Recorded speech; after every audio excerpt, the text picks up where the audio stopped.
kembali lagi kita di podcast Tridaya Online ya, masih sharing bersama dua orang alumni dari Tridaya. Oke, tadi sudah bercerita ya tentang bagaimana perjuangannya. Nah, sekarang yang pengen Tegia tahu nih, kalau untuk mencapai sesuatu ya, sesuatu itu pasti harus ada yang dikorbankan kan? Nah, pengorbanannya apa sih yang paling gede gitu? Misalkan jadi nggak nonton TV tuh, atau nggak kongkow-kongkow, atau apa tuh? Pengorbanan apa sih yang dirasakan paling gede untuk mencapai si tujuan masuk jurusan yang diinginkan? Ya, Bang Dika.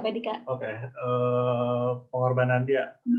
Mungkin dari hobi sih sebenarnya, kayak apa, meminimkan apa ya, hobinya gitu. Bener kan aku hobinya baca novel gitu kan, Kak. Karena aku biasanya kalau baca novel udah kayak keterusan gitu baca novelnya tuh kayak udah banyak banget, pokoknya kayak baca novel tuh kayak udah suka, udah aja lupa waktu. Nah, makanya kayak buat menyeimbangkan, makanya buat manage waktu sih sebenarnya. Kayak apa, jangan menyia-nyiakan waktu gitu loh, Kak. Kayak lebih ke memporsikan baca novelnya kayak ya udah di hari Sabtu atau Minggu atau di waktu luang. Sebenarnya kayak gitu sih sebenarnya. Terus kalau nonton jarang nonton sih sebenarnya, paling tantangan besar itu kayak hobi baca novel aja sih. Jadi dikurangin ya baca novelnya. Biasanya mungkin sehari bisa berapa novel tuh?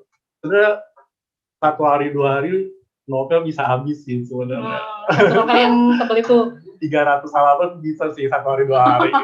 Kalau misalnya bener-bener lagi semangat banget itu, makanya terus diganti sama latihan soal. Iya, makanya ya diganti sama latihan soal sama baca-baca pelajaran. Jadi kayak diporsiin aja sih sebenarnya, kayak mana waktu buat baca novel, mana waktu buat belajar. Soalnya kan butuh refreshing juga kan, Kak, kalau belajar terus kan kayak. Ada targetan nggak tuh sehari, misalkan harus berapa latihan, berapa seri? Gitu. Pernah. Jadi dulu tuh kayak misalnya sehari berapa soal. Aku lupa sih, Kak, kayak berapa soal, tapi kayak dulu tuh pernah ditargetin sama dijadwalin gitu. Jadi kayak misalnya sehari Senin tuh misalkan belajar ngulas ini, latihan soalnya ini berapa soal, kayak gitu sih sebenarnya. Dan kalau misalnya nggak tercapai pun ya udah nggak apa-apa, nggak usah jadi kayak terbebani kayak gimana, ya udah dibawa santai aja gitu. Dibawa santai ya, tapi ya, bukan tapi nyantai. Bukan nyantai dan kebablasan gitu. Beda ya, nyantai sama dibawa santai. Ya. Kalau Bang Pintan nih, apa pengorbanan terbesar yang dikorbankan untuk mencapai cita-cita? Iya. Mana mute suaranya? Mute kah? Halo? Ya, Bang Pintan ngomong apa? Tadi di mute sama ininya. Baong ya adminnya. Admin. Oke ya. Bagaimana Bang pengorbanannya? Kalau pengorbanan jelas waktu ya. Segala hal. Saya juga suka baca novel salah satunya. Tapi juga nggak cuma itu, main sama teman dan sebagainya. Pokoknya semua hal yang nggak berhubungan dengan belajar pasti di akhir, apalagi buat yang teman-teman kelas 12. Waktu saya kelas 12 juga dikorbankan banyak waktu. Dulu saya ganti waktu main saya jadi nongkrong di Tridaya. Iya benar, nongkrong di Tridaya. Iya, nongkrong di Tridaya. Saya tuh sampai dapat julukan kuncen dulu. Soalnya di Tridaya sampai biasa sampai jam 9 malam. Iya. Segitu ya. Itu buat belajar. Kayak gitu. Dulu tutornya sama siapa tuh? Masih ingat? Dulu banyak, Karian, Kak Nelma, Kak Eki, terus dulu waktu saya baru masuk ada yang namanya Kak Senja dulu, banyak lah pokoknya. Betah ya berarti kan Mang tutornya enak ya? Mereka bersedia gitu sampai jam 9 malam gitu. Pada dasarnya kayak temen ya, bener-bener. Iya bener, kayak udah akrab gitu bener-bener. Bukan kayak guru ya, bener-bener kayak temen. Ya beda dikit lah. Seumuran sama saya sekarang mungkin ya. Iya. Soalnya kita mah tutor-tutor kadang suka pada menolak tua, merasa masih muda. Jiwa muda. Gaulnya sama anak. Iya. Tapi bener-bener itu salah satu yang ngebuat saya malah jadi ngerasa nggak enggak capek, enggak males gitu kalau belajar di Tridaya, soalnya pada dasarnya sama teman. Seakan-akan iya. Asik ya? Nggak asik aja. Jadi nggak beban gitu ya? Nggak beban gitu. Kurang lebih. Okay. Iya sih. Kalau yang terkenalnya memang di Tridaya itu dulu mau tambahan, enggak susah ya, maksudnya ya, dan kita bisa, ya memang tutornya pun terasa ya, enak banget deket ya. Iya, bahkan kalau aku nggak ada jadwal les aja kayak datang aja ke iya, bener banget. Iya, cari tutor misalnya lagi kosong, ya udah diajak ngobrol, enak banget gitu, ngobrol serius atau yang nggak serius tuh enak banget. Makanya anak sekarang tuh kayaknya rada iri tuh mereka, tapi untungnya sih Tridaya sekarang udah bisa offline, udah ada pembelajaran yang bisa langsung ketemu tutor. Kalau kemarin-kemarin ya kasihan tuh kayaknya online ya, online, daring, apalagi anak kelas 12 sekarang nih. Kelas 11 kemarin mereka online ya, 1 semester ditambah sekarang hampir 1 semester lagi, yang harusnya kelas 12 itu udah istilahnya belajarnya tadi kan, kalau kelas 12 di Tridaya itu udah langsung materi SBM ya, soal-soal, jadi udah nggak terlalu lagi ngulas materi pelajaran yang biasa ya. Jadi kayaknya mereka ngerasanya, dan mungkin yang pelajaran kelas 11 juga udah apa sih, kayaknya udah lupa lagi gitu ya. Makanya tuh pengorbanannya waktu latihan soal itu memang harus lebih banyak. Ada ya. satu lagi Kak, tidur sih sebenarnya kalau aku, tidurnya dikurangin. Tidur dikurangin. Maksudnya bukan berat, maksudnya kayak tidur itu kayak enggak, kalau aku sih tidurnya kayak misalnya 4 jam, 3 jam gitu sih. Jadi kayak, atau enggak kayak biasa subuh-subuh tuh kayak belajar, kayak gitu. Tetap istirahat, tapi kayak tidur, tapi enggak kebanyakan tidur gitu. Sama Abang Pina juga tidur berkurang. Nah. Saya tidur aja. Tapi kan bukan berarti maksudnya ya kualitas belajar. Iya, benar. Ya, karena sebelum tidur tuh pulang dari Tridaya. Iya. Karena di Tridaya udah kenyang gitu ya. Udah kenyang Tridaya, pulang tinggal istirahat. Try out rajin dong ikutan. Itu kurang lebih. Kerasa. Manfaatnya sih. Kerasa, jelas kerasa. Kita lihat skor ya kan, terus manage waktu ya. Nah kalau itu kan latihan. Proyeksikan apakah benar kita bisa masuk PTN yang kita tuju kayak gitu kan, dari lain-lainnya. Iya, apalagi kalau yang sistem kemarin UTBK 2 tahun kemarin tuh kan dapat skor dulu, terus mereka bisa nentuin jurusannya kemana. Ya, 2 tahun kemarin tuh kayak gitu. Nah, tahun yang kemarin yang pas corona, tadinya awalnya seperti itu juga, tes dulu, dapat skor, baru dia bisa nentuin jurusan mana. Kalau kemarin akhirnya diganti lagi tuh, tes udah nentuin jurusan.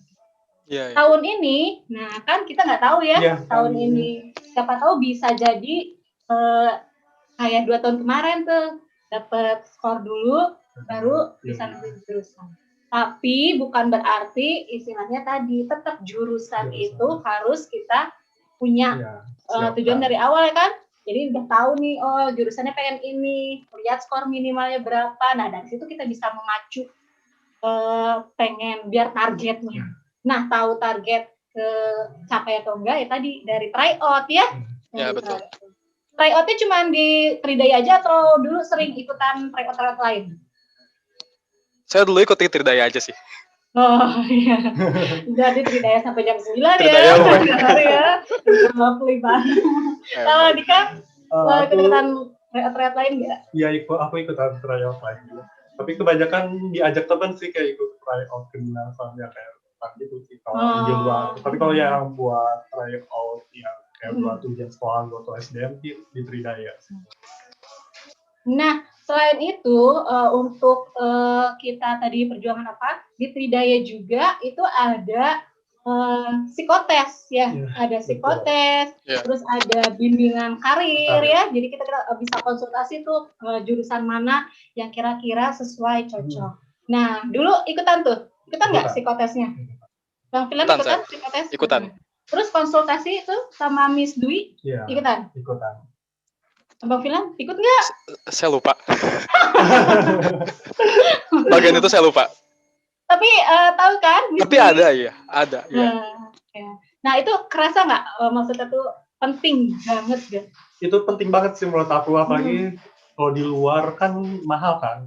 Psikotes di Tridaya kan kayak udah difasilitasi yang ada. Apalagi kayak tiap tahun lagi, kayak aku kan dari kelas 10, 11, 12 udah kayak udah 3 kali gitu ikutan psikotes, ya udah kenyang lah, mesti kayak udah biasa. Udah gitu biasa. Ya, Sama psikotes tuh. Terus ngaruhnya juga ketika aku masuk ITB juga ada tes psikotes. Pas masuk ITB juga kan udah diterima ITB tuh. Terus ada di tes psikotes kita yang udah masuk tuh. Nah itu kayak karena udah terbiasa jadi kayak enak aja gitu ngerjain psikotes itu. Terus udah tahu tipe-tipe.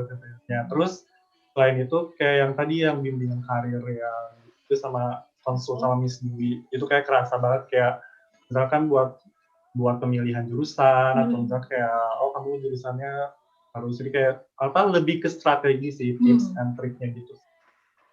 Iya, jadi adik-adik jangan dilewatkan ya setiap ada kegiatan itu baik tryout dari Tridaya atau ya lebih banyak latihan tuh lebih bagus ya. Jadi tryout dari luar juga. Sekarang kan dunia belajar tuh banyak ya, nggak hanya bisa kita download soal, latihan-latihan, dan juga ya ini maksud tadi konsultasi. Jadi karena biasanya anak-anak sekarang juga suka ngaruh temen, suka lebih ikut-ikutan gitu ya. Terus galau gitu.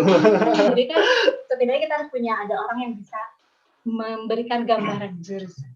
Ya. Nah, tadi ya sudah kita tips-tips yang lainnya. Sekarang kita lebih tahu yuk gimana sih menjalani perkuliahan. Ya. Di adaptasi nih. Flashback dulu ya, Bang Filan juga flashback dulu sih. Kita mengenang semester awal ya. Semester awal ketika kuliah di ITB gimana, adaptasinya gimana, apa sih bedanya ketika belajar di SMA sama pas kuliah, ya? Oke, Bang Dika. Di ITB jelas beda sih. Shock pertama kali. Iya, shock. Sebenarnya gimana ya? Awal-awal kan emang beda banget kan sama SMA. Terus kayak sebenarnya kalau di ITB kan itu TPB dulu kan. Kita masuknya apa tuh TPB? Tahap persiapan bersama. Tahap persiapan bersama. Jadi kayak, 1 tahun awal itu? Iya, 1 tahun awal. Jadi kan kita belum masuk ke jurusan kan. Kayak kita masih naungan fakultas gitu.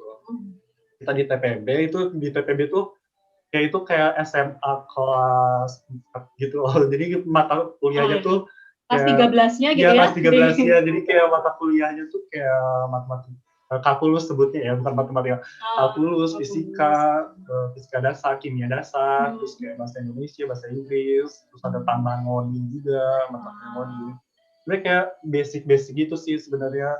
Tapi levelnya lebih tinggi gitu. Jadi kayak lebih diperdalam, terus kayak rumus juga nggak asal dikasih, tapi kayak ada penurunan rumus juga. Kayak misalnya fisika, kayak ada penurunan rumus kayak nggak asal dipakai gitu buat ngerjain soal. Terus buat soal-soal juga ya lumayan susah gitu. Awal-awal kayak tahu pas ujian juga soal tuh nggak kayak cuma sebaris 2 baris, tapi kayak bisa selembar atau bolak-balik gitu kalau ujian tuh satu soal tuh. Terus kalau dosennya tuh nerangin, kalau SMA kan kita terkenalnya masih dicekokin ya, si ngasih penjelasan materi. Nah itu kalau di kuliahan gimana sih? Kalau dosen, ya sih kalau kita lebih banyak cari sendiri sih kalau di kuliah sebenarnya kita diajarin juga gitu, cuman kayak selebihnya kita kayak ngurus sendiri gitu. Terus kayak buat karakter dosen juga beda-beda gitu, sama sih kayak SMA karakter guru kan beda-beda juga gitu. Nah itu juga di kuliahan juga sama sih, ketika di TPB karakter dosen, terus kayak kita lebih lebih memperdalam kayak matematika kayak gitu. Jadi kayak belum nyentuh jurusan gitu loh, ilmu-ilmu jurusannya tuh masih belum umum terlalu masih umum sih sebenarnya. Berat nggak tuh semester awal? Itu berat sih karena kita kan buat bersaing buat jurusan kan. Itu kan nanti kan TPB itu nilai IP atau IPK gitu. Yang di TPB itu kan nentuin buat penjurusan kan. Kan di penjurusan kan di ranking tuh berdasarkan IPK gitu kan. Jadi nanti bisa masuk real Iya, atau masuk apa lagi? teknik pengelola sumber daya air TPSDA. Nah, itu tuh buat masuk ke situ kita butuh lihatnya dari nilai semester itu 1 semester 2. ya, jadi kayak kita tuh pilih gitu, kayak sama sih sistemnya kayak nanti buat pemilihan jurusan tuh pilihan 1, pilihan 2 kayak gitu, dan itu tuh salah satu parameternya tuh dilihat dari nilainya gitu kayak gitu. Dan emang agak berat sih sebenarnya, itu beratnya jadi tuh. bukan berarti udah lolos SMA masuk kuliah santai gitu ya, masa oh ya masih adaptasi santai-santai enggak ya, malah berat malah ya justru malah buat masuk jurusan bersaing buat masuk jurusannya itu sih sebenarnya. Pernah ngulang nggak mata kuliahnya? Ada yang susah ya? ada yang susah nggak mata kuliahnya? Mata kuliah ada yang susah ya, ada sih. Kalau boleh buka kartu ya pernah ngulang, pernah gitu. Ini buat motivasi aja gitu ya. Buat anak ITB itu ada yang ngulang juga. Iya, maksudnya kan bukan jadi kita down atau gimana gitu ya. Jadi soalnya anak ITB orang lain tuh mikirnya, aduh katanya kalau nggak lulus di drop out gitu kan, orang lain tuh pada mikirnya kayak gitu. Padahal maksudnya kalau ada nilai yang nggak lulus tuh sebenarnya masih ada bisa ngambil semester pendek. Saya ngambilnya semester pendek sih. Bisa ngambil semester pendek, bisa ngambil ngulang. Nah, itu ngambil semester pendek itu kan nyita liburan kan kayak gitu. Nah, itu yang dikorbankan. Ya, itu yang dikorbankan. Sebenarnya saya juga ngambil semester pendek tapi hasil nilainya alhamdulillah baik gitu. Sebenarnya apa ya, di ITB itu udah biasa, maksudnya kayak banyak juga sih yang luas yang ambil semester pendek yang gak lulus tuh. Sebenarnya yang penting karena ITB itu bukan buat orang-orang yang pintar sih, sebenarnya buat orang yang ingin berjuang sih sebenarnya. Dimanapun ya, iya, dimana kitanya gitu ya. Iya. Jadi maksudnya kita punya cita-cita tinggi ke ITB, ketika memang merasa susah beradaptasi, it's okay gitu ya. Ketika dapat ini, toh masih ada kesempatan. Yang penting kita terus ada rasa berjuang. ingin berjuang itu sih sebenarnya. Kalau Bang Filan gimana nih? Udah mah jauh ya, merantau ke Jogja. Mungkin perasaannya yang pertama adaptasi kuliah semester awal sama adaptasi lingkungan mungkin ya. Iya, betul. Jauh dari orang tua. Gimana nih? Ceritain. Kalau masalah kuliah sebenarnya menurut saya secara general ya, adaptasi yang benar-benar paling beda dengan SMA itu semua dilakuin sendiri. Semua hal itu harus kita lakuin sendiri. Mulai dari yang namanya daftar praktikum, yang namanya memilih mata kuliah yang harus kita pilih, yang namanya segala hal administrasi dan sebagainya itu sendiri. Gak ada lagi yang namanya orang tua ngebantuin kita. Itu yang pertama. Terus ya jadwal juga misalkan. Karena kadang-kadang aneh aja, kok ini baru ngerasain masuk kelas baru jam 11 gitu. Misal. Jadi jam dari pagi tuh kosong kayak gitu. Terus juga praktikum. Karena khususnya di teknik ya. Jadi namanya praktikum itu benar-benar justru beda mungkin sama SMA. Karena SMA tuh praktikum sifatnya mungkin lebih ke suplementer ya, ketambahannya. Justru kalau misalkan di kuliah, khususnya kuliah-kuliah yang teknis, sains, MIPA, itu yang namanya praktikum justru jadi inti dari pembelajaran kita. Iya. Itu untuk kuliah. Kalau untuk lingkungan jelas beradaptasi juga karena lingkungan asing. Saya dari kecil di Bandung nyampe sini tiba-tiba jadi minoritas karena semua orang pakai bahasa Jawa. Sebenarnya kalau mahasiswa dosen masih pakai bahasa Indonesia, tapi orang-orang di luar masyarakat yang jaga warung itu semuanya pakai bahasa Jawa. Jadi itu juga harus pakai bahasa Jawa ya biar murah. Enggak? Iya benar itu benar banget. Kalau pakai bahasa Indonesia kadang-kadang disangka turis, terus kadang-kadang dimahalin. Pernah berarti kalau yang di Tegor harus pakai bahasa Sunda gitu ya. Banyak kan orang luar Bandung juga ya. Orang luar Bandung banyak. Nah, tadi ya betul ya. Jadi semester awal itu memang agak susah-susahnya ya karena memang beda banget dari pelajarannya sih, mungkin memang ada yang sama, tapi mungkin tingkatnya. Tapi jangan takut, jangan juga jadi patah semangat ya. Bukan untuk nakut-nakutin ya ini tuh. Makanya itu dari awal harus sudah seneng ya sama jurusannya. Jadi ketika maksudnya nggak kaget gitu kan ya. Karena memang kalau di real, di FTSL itu paling dominan banyaknya kita harus lebih menguasai matematika, fisika, Di FTSA tergantung jurusan sih. Kalau di real lebih ke kayaknya semuanya fisika, kimia. Fisika, kimia. Biologinya juga ada. Enggak, mungkin belum ke gambar dulu ya. Kalau real itu tuh nanti lebih belajarnya, maksudnya kemana sih bidangnya? Atau nanti kerjaannya apa sih? Kalau real tuh kan rekayasa infrastruktur lingkungan kan. Itu sebenarnya hampir sama kayak teknik lingkungan. Orang-orang pasti udah familiar gitu sama teknik lingkungan. Tapi kalau misalnya sama real, kayaknya belum familiar gitu. Real tuh sama, cuman bedanya kalau di teknik lingkungan tuh, kalau di ITB ya, di teknik lingkungan tuh lebih ke industrinya gitu. Kalau di real tuh lebih domestik. Lingkungannya lebih ke domestiknya, terus lebih ke pendekatan ke masyarakatnya, kayak gitu sih sebenarnya. Terus kalau misalnya di teknik lingkungan tuh di ITB kan bukan skripsi ya, namanya TA, tugas akhir. TA-nya tuh kalau di teknik lingkungan tuh dia boleh penelitian, boleh desain. Nah kalau di real, TA-nya tuh wajib mendesain.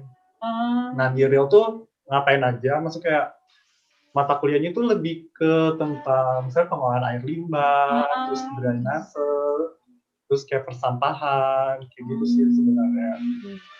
Jadi nantinya si dunia kerjanya pun lebih ke ngedesain lingkungan ya, maksudnya kayak misalnya mendesain PPA atau mendesain misalnya jalur distribusi air minum, kayak gitu kan. Berarti ya tadi fisikanya ada, biologinya ada, kimianya ada. Iya ya, air. Gitu.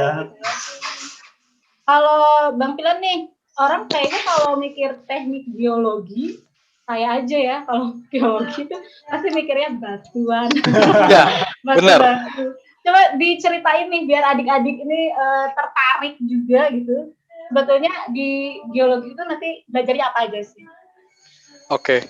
Geologi itu benar-benar sesuatu yang berbeda banget dari semua yang dipelajarin di SMA. Jadi fisika, kimia, biologi, matematikanya itu minor justru. Ada pelajaran baru. Nah, ilmu bumi. Dulu ada ya kalau nggak salah zaman dulu. Mata pelajaran bukan geografi. Ya sebenarnya paling dekat ke geografi. Justru, tapi IPA anehnya. Ya.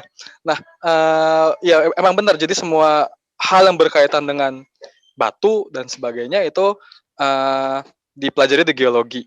Nanti waktu di karir sebenarnya arahnya kemana? Geologi itu kerja banyak bareng sama pertambangan, perminyakan, dan sipil. Jadi kalau ucapan di tempat kami itu, kalau pertambangan dan perminyakan itu adalah orang-orang yang ngambilnya. Sedangkan anak-anak geologi itu adalah orang yang nyarinya. Kayak gitu.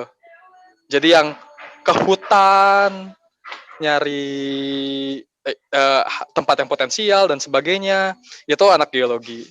Kalau di sipil juga kami yang ngelihat stabilitas batuan misalkan, atau stabilitas lereng biar gak longsor dan sebagainya, itu anak-anak geologi. Kayak gitu.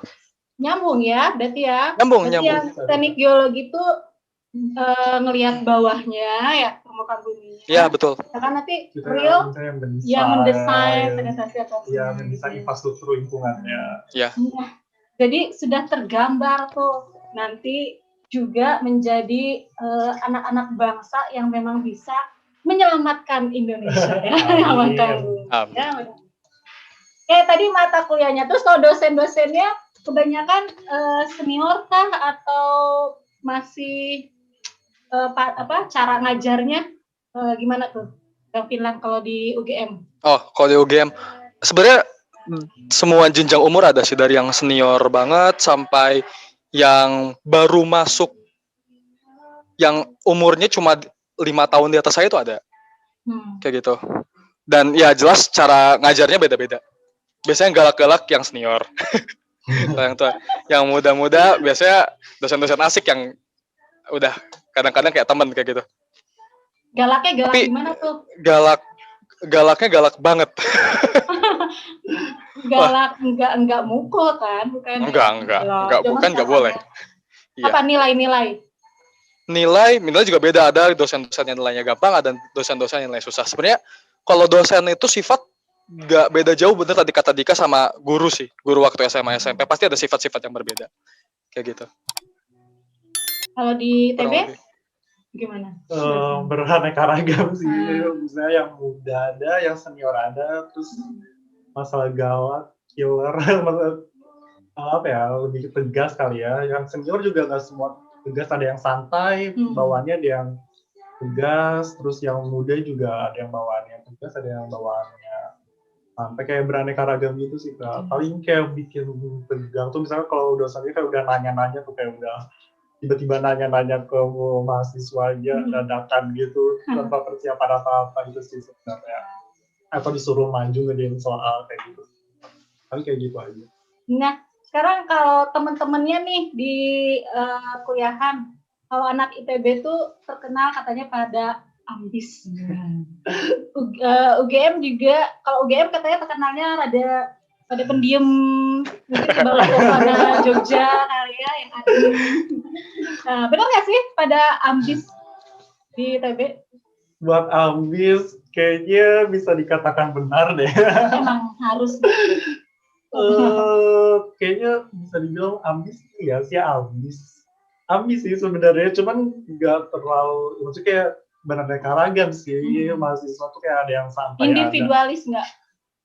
Sebenarnya individualis, maksudnya nggak semua. Tidak, kalau di dunia kuliahan mah ya memang ya, tadi kayak Bang Finan ya, juga kita yang nentuin sendiri. Iya, maksudnya nggak semua individualis gitu. Mungkin individualis tuh karena gini sih, mungkin ya karena kebanyakan tugas gitu, jadi kayak kesibukannya lebih ke diri sendiri gitu. Nyelesai tugas sendiri aja masih dari gue. Ya, apalagi kalau orang lain gitu, mungkin lebih ke situ sih. Tapi sebenarnya kayak nggak semua gitu loh, nggak ada aja sih yang misalnya yang santai ya gitu. Terus nggak semuanya kayak orang-orang kan mikirnya anak ITB katanya serius, terus kayak itu buku atau gimana. Maksudnya kayak nggak semua kayak gitu sih sebenarnya. Kayak beraneka ragam kok, kayak di kita tuh. Semuanya ada karakternya. Iya, punya karakternya. Kalau di UGM ini bener nggak orang-orangnya katanya pendiam? Enggak sih. Itu sebenarnya stereotipe yang dibangun karena UGM di Jogja ya kebetulan ya. Dan berlandaskan sopan santun dan sebagainya, itu emang kerasa sih. Mengenai sopan santun dan sebagainya, tamahan itu emang kerasa banget di Jogja. Gitu, tapi mengenai pendiam sebenarnya enggak juga. Iya, enggak kok. Iya ya. Iya. Nah, ayo sekarang coba deh apa sih nih yang paling favorit? Kalau di kuliah tuh ada ekskulnya juga kan ya, ada kayak gitu kan. Nah itu kita tuh harus nggak sih, wajib nggak sih, maksudnya di dunia kuliahan tuh ikutan yang istilahnya BMK atau apa UKM kayak gitu. Tadi kan ikutan ada UKM nggak? Waktu itu pernah ikutan, cuman nggak sampai beres gitu sih sebenarnya, kayak di awal doang aktif. Apa tuh yang paling favorit, atau misalkan kalau masuk UKM ini kita tuh jadi orang tereksis atau pasti orang terkenal? Aku nggak bisa ngomong kayak gitu sih, maksudnya nggak tahu sih kalau misalnya UKM kayak gitu. Kalau di ITB sih UKM yang keren-keren sih banyak, itu kayak hampir 100-an, banyak banget gitu UKM di ITB. Kalau aku waktu itu nggak sampai lantik sih sebenarnya, ikutan kayak sastra gitu, cuman jangan sampai lantik gitu. Tapi aku aktifnya di himpunan sebenarnya. Jadi kalau di ITB itu ada UKM, kalau BEM di ITB namanya bukan BEM sih, keluarga mahasiswa KM ITB. Yang jadi itu namanya KM ITB, dan buat ikutan KM ITB itu sebenarnya nggak wajib sih, kayak itu gimana orangnya mau dia. Di ITB itu ada istilah GNU, gerakan non unit. Jadi dia yang nggak ikutan di unit apa-apa. Jadi ya itu ada, maksudnya yang nggak ikut unit ada, yang mau ikut unit segala macam juga ada. Itu kayak tergantung orangnya sih.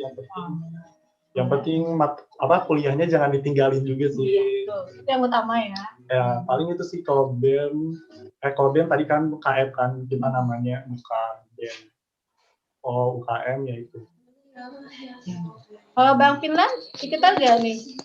Saya juga aktifnya di himpunan sebenarnya. Jadi mungkin buat teman-teman, buat pengetahuan aja, jadi yang namanya universitas itu banyak lapisannya. Ada universitas, terus ada fakultas, lebih kecil lagi. Di dalam fakultas nanti ada departemen atau jurusan atau program studi, itu tergantung universitas tertentu, istilahnya beda-beda. Nah, di setiap lapisan itu ada ekskulnya masing-masing, ada UKM-nya masing-masing gitu.